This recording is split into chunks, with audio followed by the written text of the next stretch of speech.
Estamos bien. Ajá. Keila, ¿qué tal está? Bien. Hola, Lick. Bien, gracias. ¿Usted qué tal está? También por aquí, viéndola.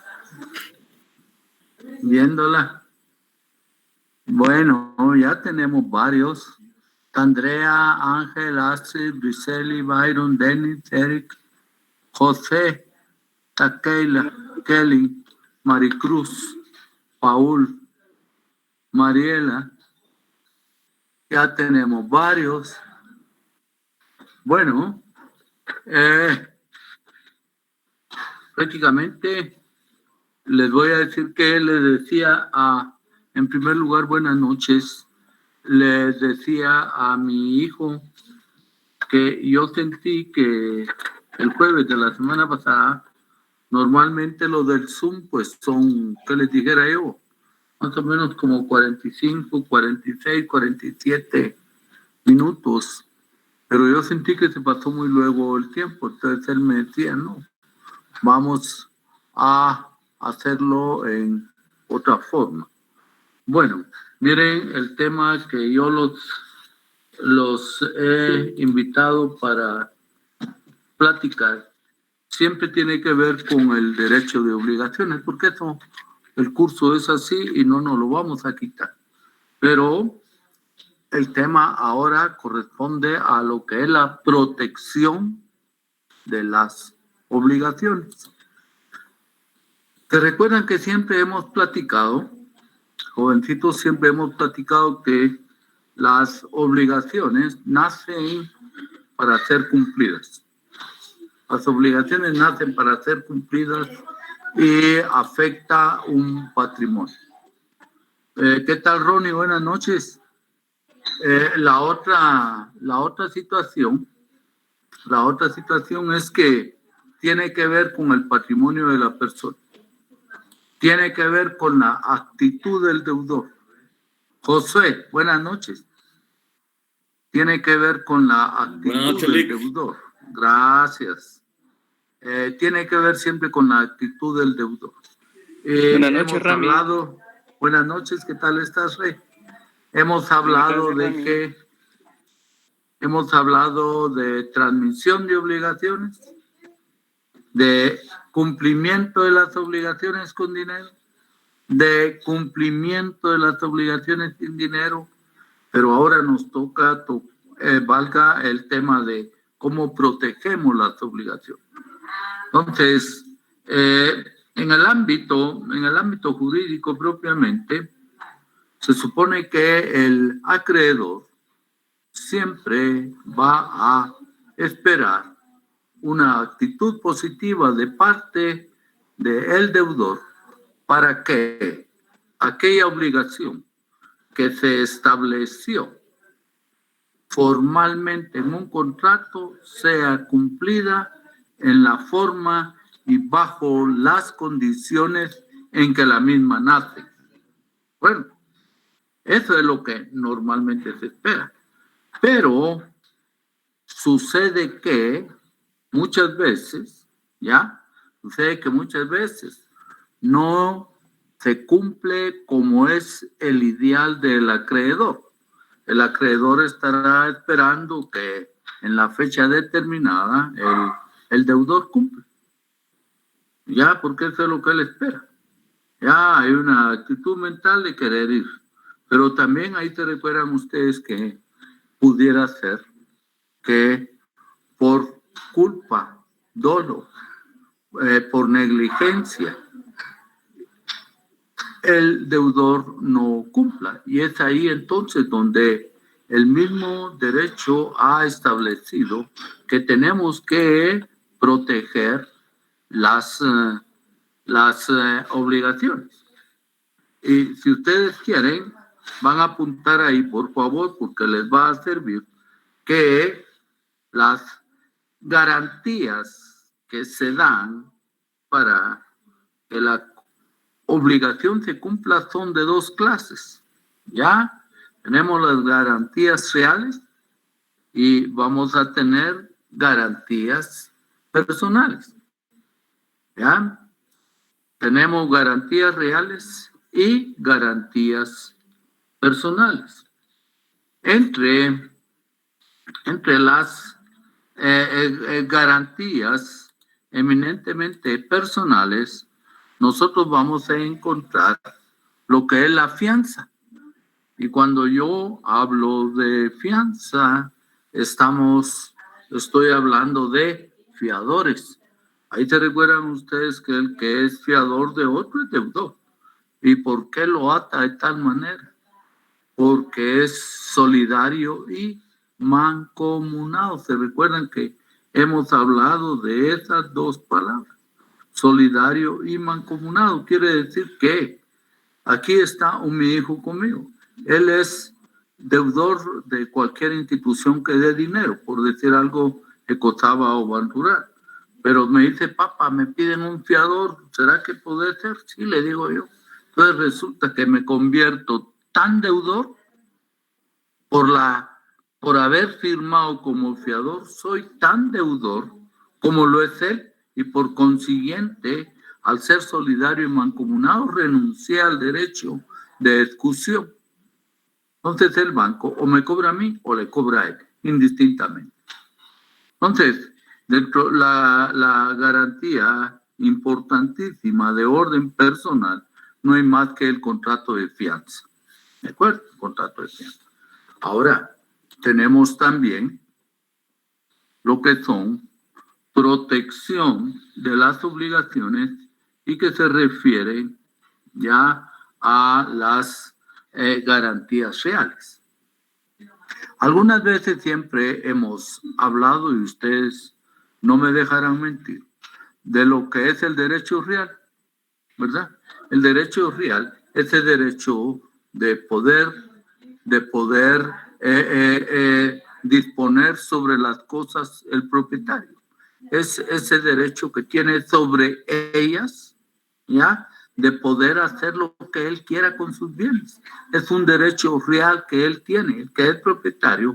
Por decir algo, nuestro ingeniero José, si él tiene un vehículo tipo moto, y es de él, pues él ejerce el derecho real de disponer de esa cosa en la forma que él lo decida. Entonces, estas garantías reales tenemos, si lo apuntan, la prenda. Tenemos la prenda. Tenemos la hipoteca. Tenemos las arras. ¿Ya? Tenemos las arras. Tenemos el derecho de retención. Tenemos el derecho de retención. Y por último, tenemos lo que son las cláusulas penales. Entonces, tenemos prenda, hipoteca, arras, derecho de retención y cláusula penal. Pero hay algo ahí que se me ha, que lo he dejado en el tintero intencionalmente. Ya hay alguien ahí, hay algo que he dejado en el tintero con alguna intencionalidad. También existe como garantía de la obligación el derecho real de anticresis. Si quiere lo apunta.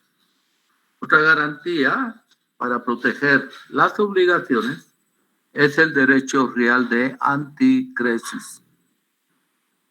Y ya cuando uno escucha derecho real de anticresis en el derecho civil, y ahora yo me pregunto, ¿pero qué es eso, Dios mío?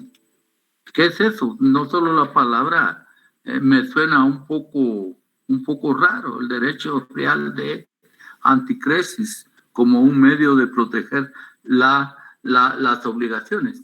Les digo, esto está en la mayoría de países de América Latina, se usa la anticresis. Guatemala casi no la usa.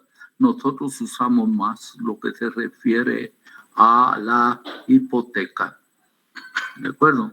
nosotros usamos más lo que se refiere a la hipoteca como un derecho real. ¿Por qué usamos más lo que se refiere a la hipoteca?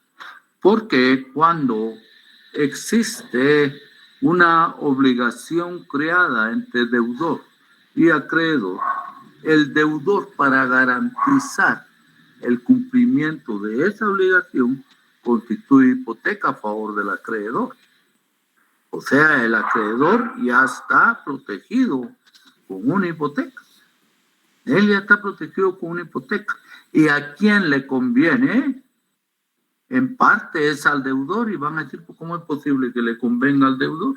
Le conviene, porque existiendo la hipoteca como tal, el deudor puede seguir viviendo durante el plazo y en tanto pague, él puede seguir viviendo en el inmueble.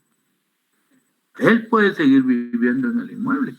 Lo que no sucede con el derecho real de anticresis, porque el derecho real de anticresis es cuando, y lo voy a repetir varias veces porque sí me interesa que se les quede, fíjense que se da el derecho real de anticresis, se da ese derecho real de anticresis cuando viene el deudor, ¿ya? Cuando viene el deudor y le da al acreedor. Claro, existe una obligación, existe una deuda, y le da el deudor al acreedor el derecho de que pueda hacer uso de ese inmueble, pero él no estando ahí, y que le permita pagar saldos insolutos. Entonces, no se usa mucho. Voy a seguir poniendo otros ejemplos con tal de diferenciar bien el derecho real de anticresis. Fíjense que en el ámbito civil y en el ámbito penal, el derecho real de anticresis no es más que una garantía, ¿ya? No es más que una garantía por medio del cual el deudor entrega al acreedor una cosa que produzca utilidad y que le permita pagar el saldo insoluto que el deudor no ha podido pagar. ¿De acuerdo? Y una vez que ese bien que se prestó y que se pagó ese saldo insoluto, esa propiedad debe de volver de nuevo al acreedor. Ahora voy a poner algunos ejemplos sencillos y con un lenguaje muy sencillo, con tal de darme a entender. Vamos a poner un ejemplo. Yo siempre empleo un personaje que lo he tenido por años y que lo bauticé con el nombre de Apapucio. Entonces viene Apapucio, le debe a Josué. Apapucio ha podido cancelar el capital a Josué.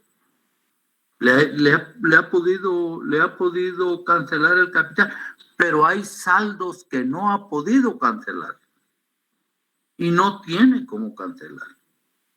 Eso es lo que llamamos nosotros saldos insolutos, y no tiene cómo cancelar. Ya le pagó el capital.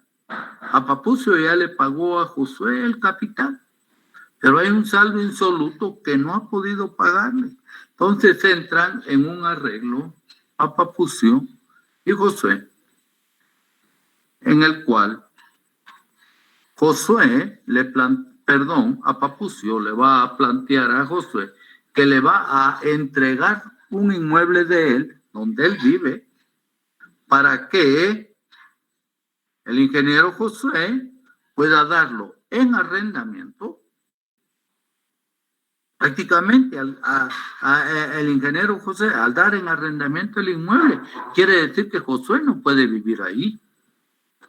Entonces, para poder cancelar ese saldo que aún existe, vino a Papucio y le permitió a Josué que él le diera a otras personas en alquiler el inmueble, mientras él está cobrando lo que le hace falta por cancelar por parte de Josué.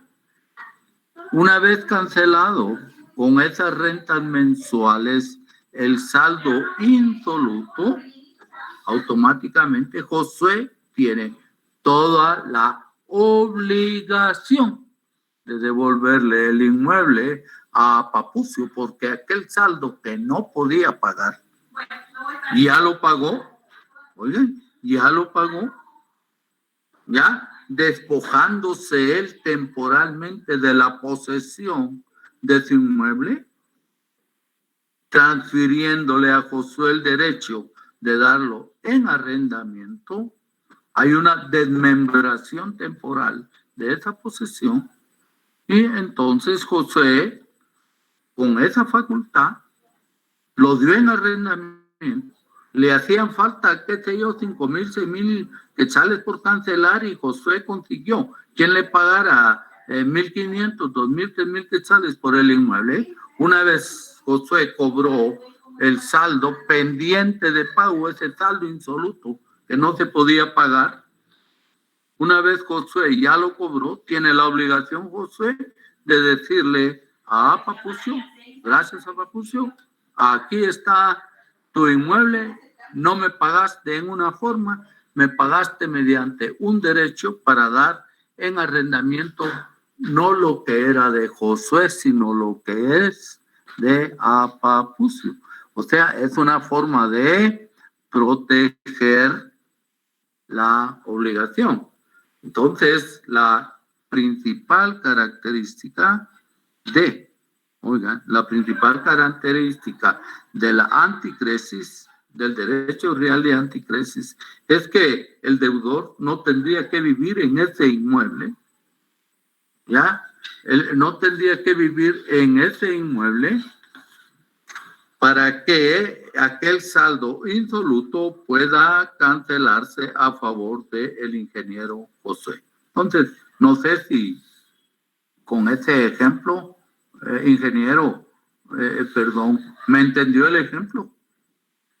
Sí, licenciado. Entonces, la anticresis es aplicada únicamente para bienes inmuebles. No pueden ser bienes muebles, por dado caso que yo tenga un automóvil y se lo dé a alguna persona para que lo utilice o lo ponga a trabajar. ¿No le aplica la anticresis ahí? Sí, normalmente estamos hablando, fíjate que normalmente estamos hablando, y yo lo he buscado si ustedes se meten a Google a ver qué es la anticresis, el derecho real de anticresis, y se van a dar cuenta que hace más relación solo a bienes inmuebles. ¿Por qué? Porque fíjese que si yo le doy a usted un vehículo y de repente se causa por imprudencia, negligencia o impericia un ilícito penal, ya nos vemos en otra cosa. Y entonces ya perdió la naturaleza de la anticresis, porque el objeto era que usted lograra obtener ese saldo insoluto que nuestro amigo Papucio no había podido pagarle a usted. ¿Ya? Entonces, más se aplica, yo lo he estado buscando siempre en Google para contarles a ustedes siempre que cuando me toca dar la clase con ustedes, no solo estoy viendo lo que dice el libro, lo que dice la ley, sino me meto siempre a estos programas ahí y trato de ver otras cosas. Y todos solo solo explican, solo escriben, referido a el inmueble. Entonces, característica fundamental es que hay un despojamiento de ese inmueble momentáneo a favor de el acreedor para que él haga uso y le saque un provecho, un fruto civil. La renta es un fruto civil y se obtiene cada día. Es un fruto civil, la renta es un fruto civil y se obtiene cada día.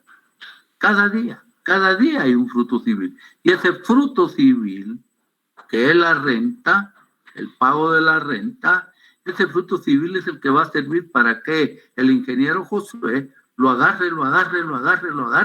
Cuando él siente, Josué está satisfecho, ya no hay saldo y por consiguiente debe de devolverse a Papucio, que era deudor. En cambio, en la hipoteca, que después la vamos a ver, ese es un gravamen. Y está en el libro segundo. Ahí se recuerdan ustedes que la hipoteca es un gravamen para garantizar el cumplimiento de una obligación, pero es un gravamen que cae sobre bienes inmuebles y lo diferencia de la prenda, porque también es un gravamen, pero la prenda es movible. Ya la prenda es movible, la prenda cae sobre cosas que se pueden mover de un lugar a otro. Y entonces también sirve para proteger la obligación. Ahora yo les hago una pregunta. Vamos a ver, Maroli. ¿Cree usted que pudiera en un momento dado ser una protección de las obligaciones el juramento? El juramento. Maroli, ¿qué piensa? No sé, licenciado, tal vez no. Tal vez no. Vamos a ver, Ronnie, ¿crees que el juramento puede ser una protección de las obligaciones? El jurar que vas a cumplir. No, eso no garantiza nada, porque solo es de palabra. Esto es solo de palabra. Helen,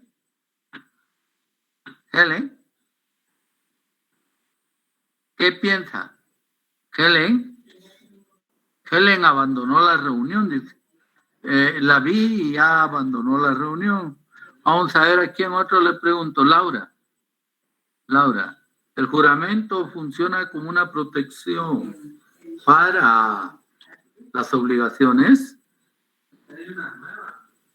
¿Qué dicen ustedes? Porque también está. Recuerden ustedes que en los Estados Unidos usted jura, promete y eso es tan sagrado.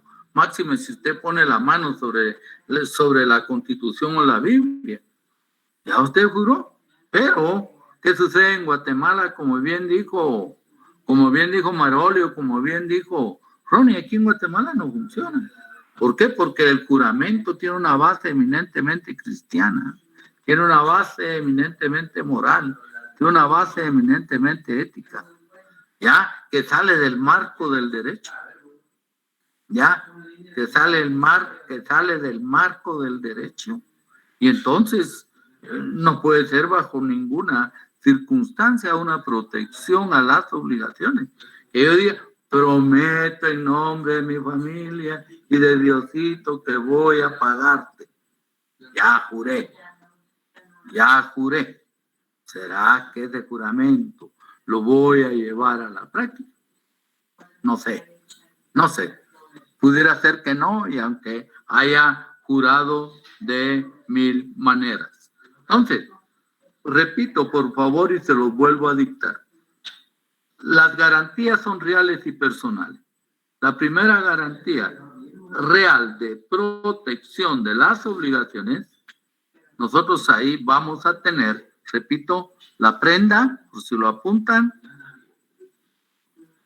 la hipoteca, las arras, el derecho real de retención y la cláusula penal.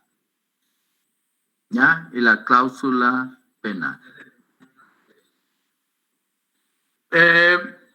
como tenemos que tratar de ir explicando cada una de estas instituciones, nosotros vamos a comenzar, en primer lugar, haciendo a un lado el juramento. No procede en Guatemala, pensaría que en otro montón de países, el jurar que voy a cumplir y que eso sea suficiente garantía.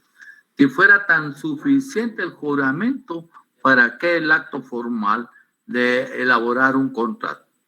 Ahí se recuerdan que el contrato crea, modifica o extingue.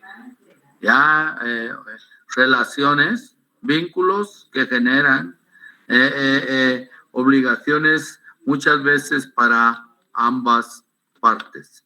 Entonces, vamos a tomar un poco el código. Vamos a tomar un poco el código y ahora nos vamos a tirar a lo que es las arras. Por favor, pueden ustedes en este derecho real de garantía que se refiere a las arras, buscar el artículo 1442, por favor. Busquemos ese artículo en 1442. Y ese artículo, el 1442, se refiere al incumplimiento de las obligaciones. ¿Ya? Y se refiere al incumplimiento de las obligaciones.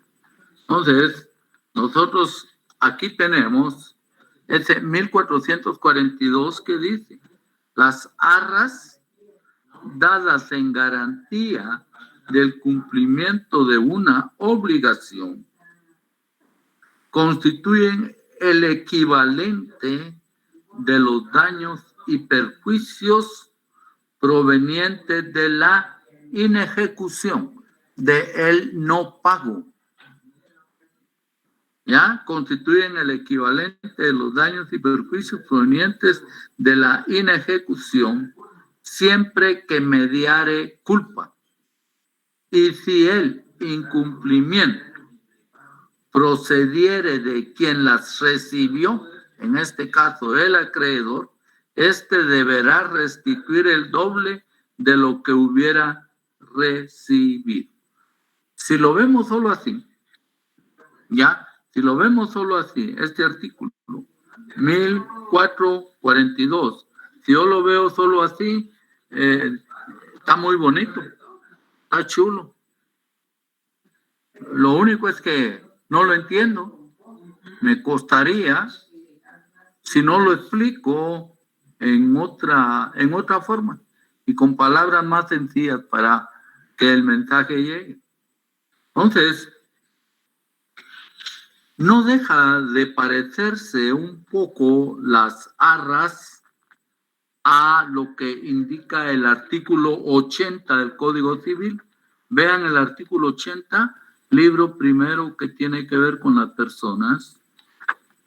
Vean ese. Son como primos hermanos entre las esponsales y las arras. Estaríamos como que son primos hermanos. Estas dos instituciones. El artículo 80 dice: los esponsales no producen obligación de contraer matrimonio, pero dan lugar a demandar la restitución de las cosas donadas y entregadas con promesas de un matrimonio que no se efectuó. Entonces, estos serían los esponsales para efectos de una pareja, no pareja, sino un par de personas que con ánimo de contraer matrimonio comenzaron a hacer sus cosas. Y él ponía una parte, yo te pongo el amueblado, yo te pongo el televisor, uno está feliz y contento, ¿verdad que sí? En ese momento, la vida quisiera que no se terminara. Son los hombres y mujeres más felices. Nacieron el uno para el otro. Eres mi media vida. Lo que tú digas. Yo mando en la calle, en la casa, no. Igual digo yo, me explico. Ya, perdonen, pero eso sucede muy comúnmente, ¿verdad, Ronnie?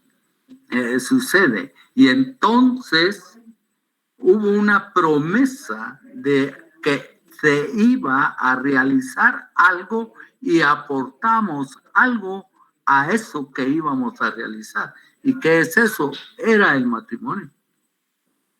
El televisor, el aparato de sonido, la mesa, una bonita cocina, un bonito juego de, ¿qué les dijera yo? De sala. Pero de repente se metió un tercero, se metió cualquier cosa, aquello de haber nacido el uno para el otro se terminó, comenzaron los platos a volar y en consecuencia no se realiza. Ella tiene todo el derecho de decirle, mira, devolverme mis cosas. Y si no me las pagas, yo no te las dejo. Y él, por el contrario, también no te vas a quedar con ese amuelo, todavía lo debo en la Gómez Sobay. Perdona, ahí lo debo, no puedo, no te queda con él. Sí, pero mira que qué vamos a hacer con el televisor, ¿qué me importa? Lo debo, me lo llevo. Entonces comenzamos a demandar las cosas, comenzamos a pedir las cosas, porque los esponsales tuvieron cierta motivación hasta cierto punto, pero de repente ya no se realiza el matrimonio. Entonces hay que devolver esas cosas. Y ahí lo dice, no producen obligación de contraer matrimonio, pero dan lugar a que si se terminó en términos muy civiles, hubo una rescisión de esa promesa, hubo una rescisión en términos civiles.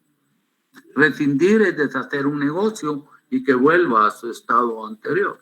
Entonces, rescindieron esa promesa, cada quien agarra sus cosas y ahí no pasó nada. Claro, fracasaron en el intento, no les fue, no nacieron el uno para el otro. ¿De acuerdo? Entonces, en alguna medida, esos esponsales se parecen a lo que dice este artículo, el 1442.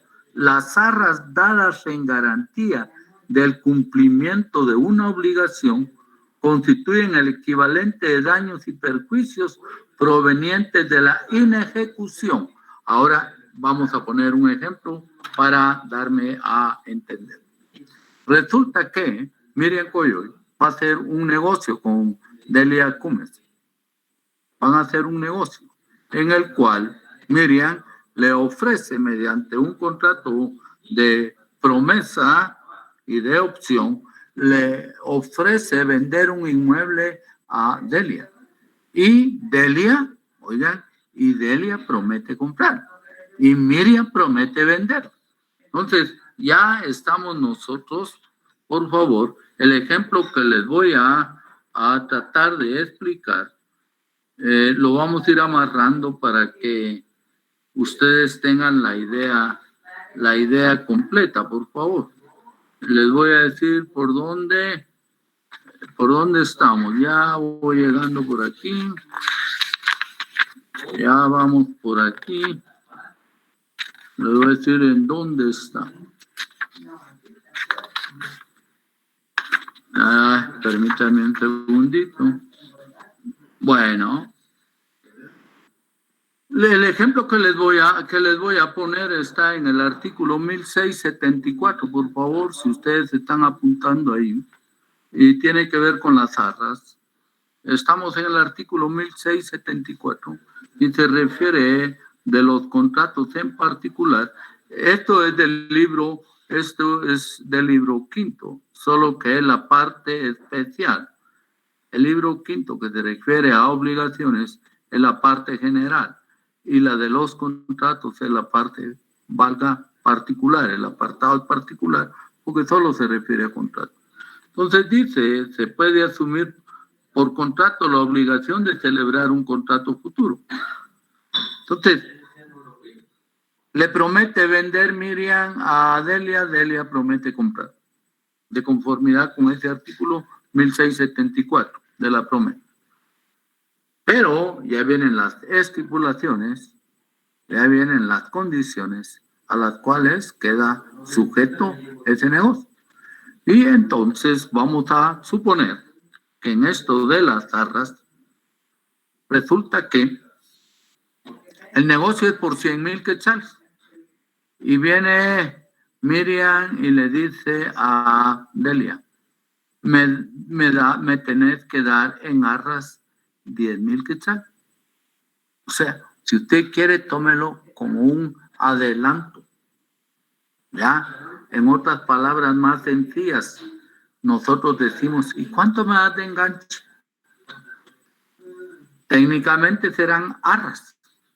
Entonces viene y Delia le adelanta a Miriam 10,000 quetzales. Y comienza el negocio el primer día, segundo día, primer mes, segundo mes. ¿De acuerdo? Pero resulta que al cuarto mes, Delia le dice a Miriam, fíjate que ya no voy a hacer el negocio. Ya no voy a hacer el negocio. Y le dice, Miriam, ya te diste cuenta que según el contrato me diste 10,000 quetzales de anticipo. Y eso no te los voy a devolver porque ese es el perjuicio que me causaste, porque bien pudo otra persona, oiga, bien pudo otra persona haberme cumplido y yo pude haber vendido. Entonces, Delia, ante el contrato que firmó por la promesa recíproca de vender y de comprar entre ellas dos, Delia pierde sus arras por concepto de daños y perjuicios y dio 10,000, pero fue Delia la promitente, la optante compradora, fue ella la que dijo ya no hay negocio, pierde sus 10,000 quetzales porque así se estipuló. Ahí ya estamos protegiendo al acreedor por medio de estas instituciones que le dan vida al derecho de obligaciones. Entonces resulta que viene Miriam, se enoja, pero se queda con los 10,000 quetzales. No los va a devolver, se queda con los 10,000 quetzales porque le sirvió como, oigan, le sirvió como un daño, la reparación de un daño o un perjuicio. Las arras dadas en garantía del cumplimiento de una obligación constituyen el equivalente a los daños y perjuicios.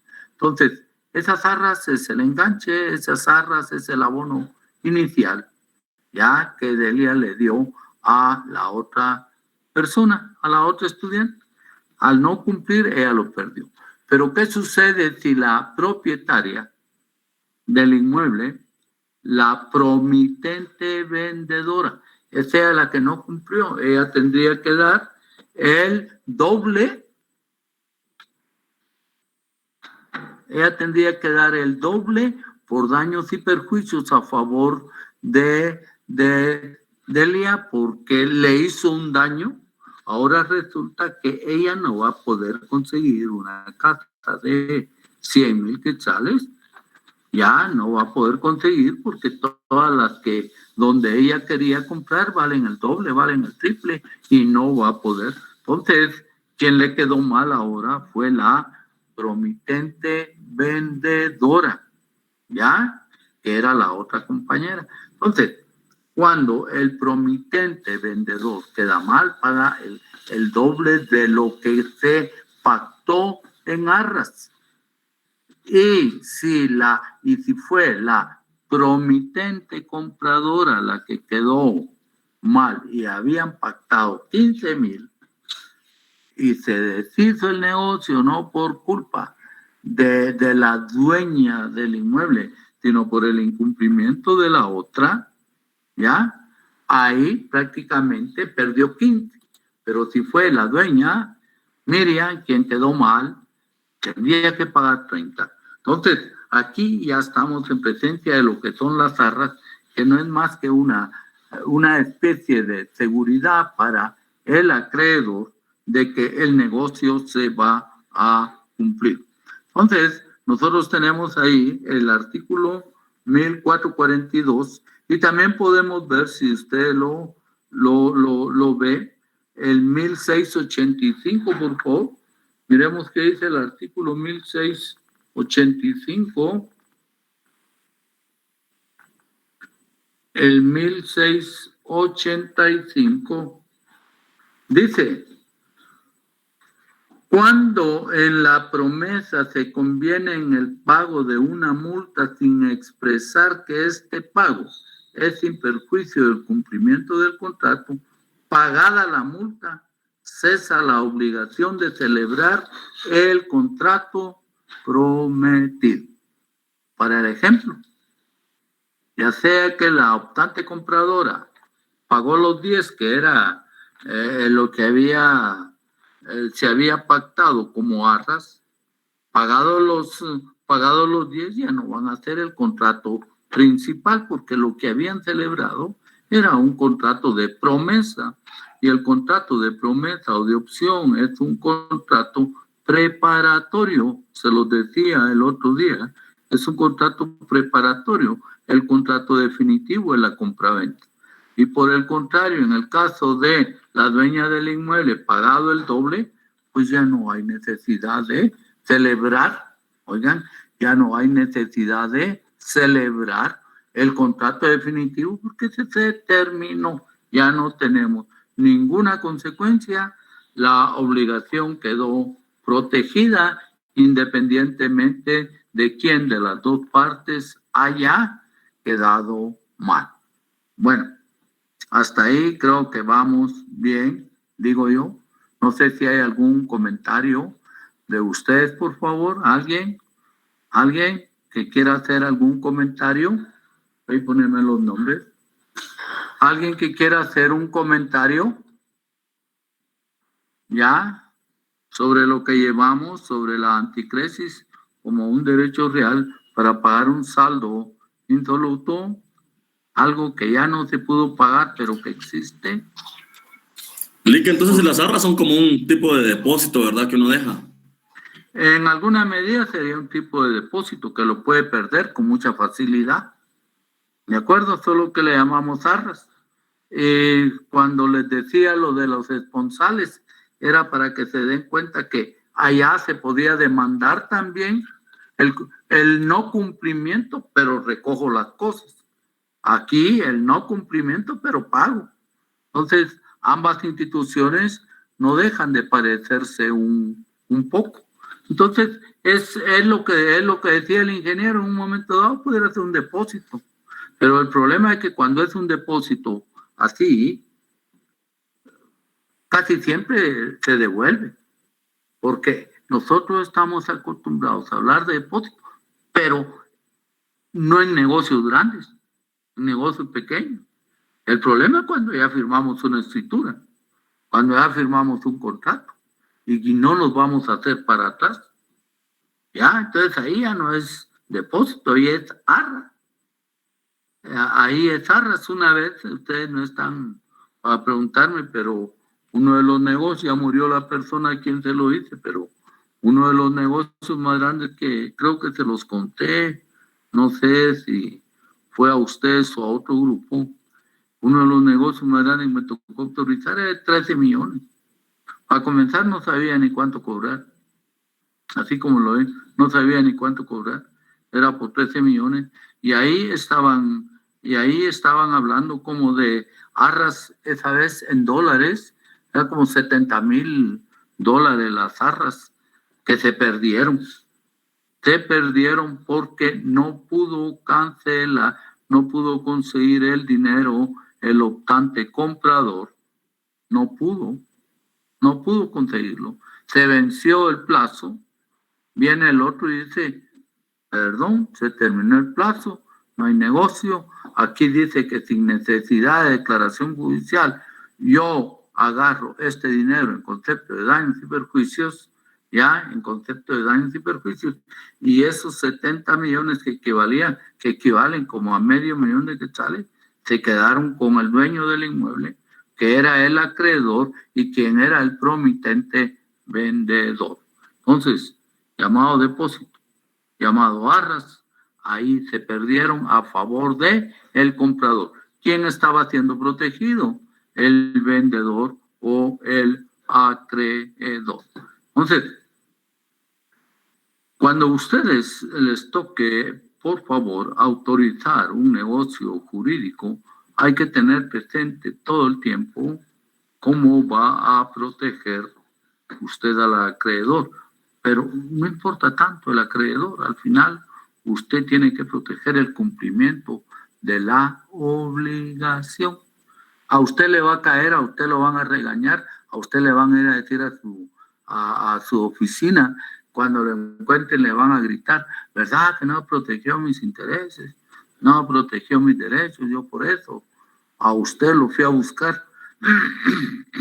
Y perdón, usted como notario, no, porque voy a responder yo de la actitud del otro. Primero, no conozco. Disculpen. Primero, no conozco ni a uno ni conozco al otro. Simplemente me buscaron por referencias y ahora yo tengo ahí que, yo tengo que hacer el documento hasta donde humanamente me es posible. Ya, pero si el deudor no cumple, perdonen, que haga uso de las acciones que le correspondan en el orden civil de conformidad con el contrato que yo elaboré. El problema es ese, cuando usted elaboró un contrato que es chueco. Eso es el asunto. Usted elabora un contrato que es chueco y ahora ¿qué? ¿Cómo va a proteger al acreedor o al otro? Si el documento que usted tiene, primero no habló, pero ni de saneamiento. Y ahí se recuerdan ustedes que en todo hay saneamiento. Para esto de las arras, para ese ejemplo que les decía de la promesa como contrato, como un contrato preparatorio, debe de haber saneamiento. Por su parte, la dueña del inmueble manifiesta que sobre el inmueble no existe ninguna anotación, limitación o gravamen, por lo que responde del saneamiento de ley. Ya le advertí que tiene que estar saneado. Ya, pero si yo no hago esas cosas, perdónenme, la responsabilidad es mía, la responsabilidad va a ser de ustedes. O sea, entre que es fácil y no es fácil la carrera que ustedes dispusieron a agarrar. Es chulo el derecho, es bonito. A todos nos gusta. Y voy a hacer, miren, perdón, pero se me ocurre hacer un lapsus. Voy a hacer un lapsus y si ustedes quieren, con el perdón de ustedes, me voy a salir un poco del tema. Pero nos va a servir. Oigan, fíjense que el sábado en la noche, usted sabe que acaba de pasar, ahí estaba cantando don Arjona, entre una luz por aquí, 5,000 luces juntas, 5,000 luces juntas, y entonces resulta que mi nieta me dice, abuelito, sí le dije, ¿y por qué la Suri Ríos no pudo ser candidata? Ella tiene 11 años, 12 años. Ya me la puso un poquito así, que ya Arjona ni fu ni fa en este momento. Y viene la hermana, porque son gemelas, y dice, ¿y ella qué culpa tiene? ¿Y qué piensa abuelito? ¿Qué nos dice? Y yo allá me quedé así pensando, pues tenía que darles una respuesta a la mentalidad de ellas y con las palabras de ella. Bueno, ahora viene la segunda pregunta que me hicieron y yo se las hago a usted. A ver qué me dice José o Jenny o Mauricio, Adler, Luz María, a ver qué me dice. Viene y me dice una de ellas, abuelito, y si el general hubiera adoptado a un niño, este niño sí hubiera podido inscribirse como candidato a presidente. ¿Qué piensan ustedes? Shen, ¿qué piensan? En frío le estoy preguntando. A mí en frío me agarraron. En frío me agarró la niña. Y por eso es un buen comercial para variar un poquito, perdón. Era un comercial. Yo pienso, licenciado, que de igual manera no le hubieran permitido porque pues lo adopta legalmente, ¿verdad? Pasa siendo tu hijo, Pues ¿no? sí, él lo adoptó. Ajá, José, entonces ¿qué pienso piensa? yo que no. José. Bueno, no está José. Disculpe, Eric, no escuché bien la pregunta. Bueno, la pregunta es, la hija no pudo, Suri Ríos, pero entonces dice mi nietecita, bueno, y si él hubiera, desde hacía mucho tiempo, hubiera adoptado a un niño, pues y ahora ya es grande, ¿él sí hubiera podido participar, ya que Suri Ríos no pudo? Tampoco, por la relación que guardaba igualmente. Licenciado, Bueno, dígame, Luz, sí, dígame. yo pienso que no, porque como está dentro del 4º grado de consanguinidad, toda vez que sea adoptado ya pasa a ser como hijo propio. Entonces no se puede. No se puede, muy bien. Jenny dice que no, José dice que no, Luz María me saluda a su papá, por favor. Dice que no. Ronnie, ¿qué piensas? Ronnie.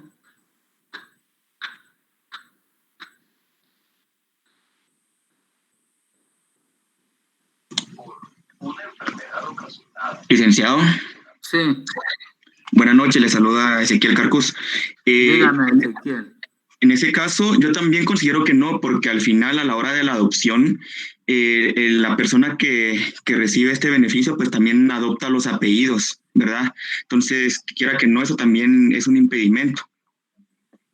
Sí, o sea, él hubiera tenido los mismos apellidos de Suri, según lo que dice usted, ¿verdad? Llevo 4 que dicen que no. Vamos a ver quién otro. ¿Quién otro? Maroli, ¿qué piensa? ¿Se puede o no se puede?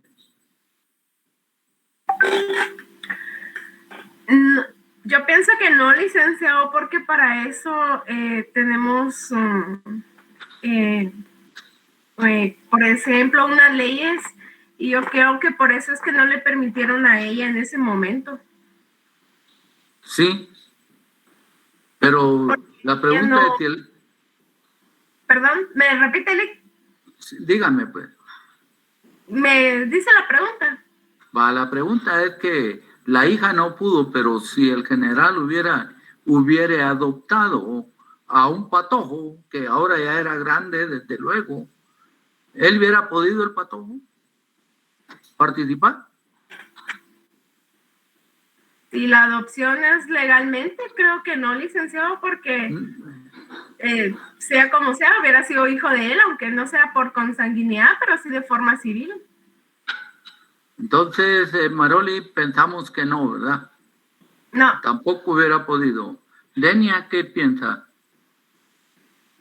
Denia Yolanda. Yo pienso que no, porque aunque fuera adoptada, igual pasaría a ser legalmente su hijo, perdón. Tu hijo. Adler, ¿qué piensa? Buenas noches, licenciado. Buenas noches. Pues a mi criterio yo pienso que sí podría, siempre y cuando pues, esté libre de juicios, porque también tiene el derecho a elegir y ser electo. Lo que no se permite pues sería la reelección para un presidente, es lo que pienso yo. O sea que usted piensa que este patojo adoptado, él sí hubiera podido. Sí, como le digo, yo pienso que sí hubiera podido, porque me parece que con sus hijos, aparte de los hijos, era porque tenía Yo tengo entendido tenía problemas legales también. Entonces no hubiera podido. Yo pienso Mauricio, que sí hubiera podido. Que sí. Hay uno que piensa que sí, el resto dice que no. Eso es lo interesante del derecho, nos permite, porque solo estamos haciendo un ejercicio mental. Es como, les decía yo, me suena como lanzar una publicidad ahorita solo para cambiar un poquito el tema. Mauricio, ¿qué piensa? ¿Se puede o no se puede, Mauricio? Yo pienso que no, licenciado, porque quiera que no, va. Como dice usted, Basuli Ríos no pudo participar, pero en caso que el general haya adoptado a un niño, y le hubiera dado su apellido y todo, pero yo pienso que no podía adoptar para presidencia y todo, va, licenciado, pero por la reputación que tuvo anteriormente o tiene prácticamente manchado el nombre del general, va. Pienso que no optaría a una presidencia, licenciado, porque quiera que no, el apellido de ellos prácticamente se puede decir está manchado, porque por las noticias que vivieron y todo eso, los pueblos y todo eso no permiten y no permitirían que llegar a una presidencia, pongámosle, ya sea Zubi Ríos o si en caso hubiera adoptado el general a otra persona. Solamente el... Ajá. Gracias. No me has contestado, Ronnie. Sí, Lick, es que le contesté, pero en lugar del micrófono puse la cámara.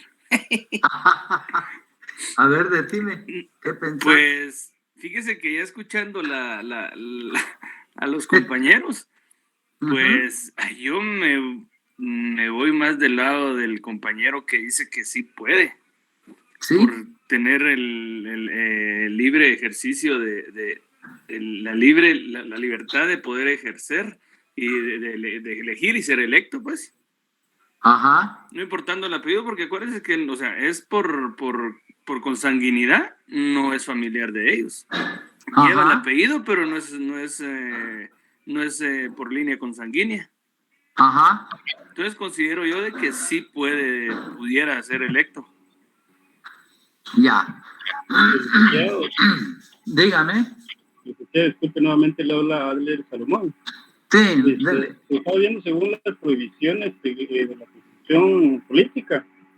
Entre las prohibiciones, el artículo 186 indica de que, sí, el artículo 186, inciso C, los parientes dentro del cuarto grado de consanguinidad y segundo de afinidad del presidente o vicepresidente de la República, es prohibición, ¿verdad? Sí. No pueden, ¿verdad? Cuando este último se encuentre ejerciendo funciones. Pero en este caso, pues el general no está ejerciendo funciones por el momento. Ejerciendo funciones de presidencia. Por lo mismo, ¿verdad? Yo sigo diciendo que sí aplicaría el adecuado. Porque no está ejerciendo el general. Lo vamos a dejar ahí, ya solo tengo unos segundos nada más. Nos va a quedar de tarea, pero eso ya es por crecimiento, si usted quiere mental, analítico, o por curiosidad, vean la ley y entonces ustedes, el jueves le vamos a dedicar 2 minutos y mucho y encontramos la respuesta, si puede o no puede el hijo adoptado de alguien que dio golpe de estado o lo llamaron, si puede optar o no puede optar.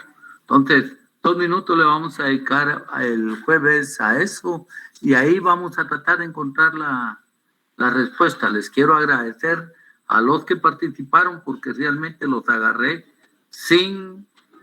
no estábamos pensando en eso, ya, pero me pareció importante la pregunta y a mí ya me hizo buscar cosas. Entonces, les traslado esa motivación. Ya estamos sobre las 8:30. Les quiero agradecer su atención. Ahí lo dejamos. Llegó la hora de la cena. Llegó la hora de comer. Pórtense bien. Les decía hoy en el celular que nos veíamos.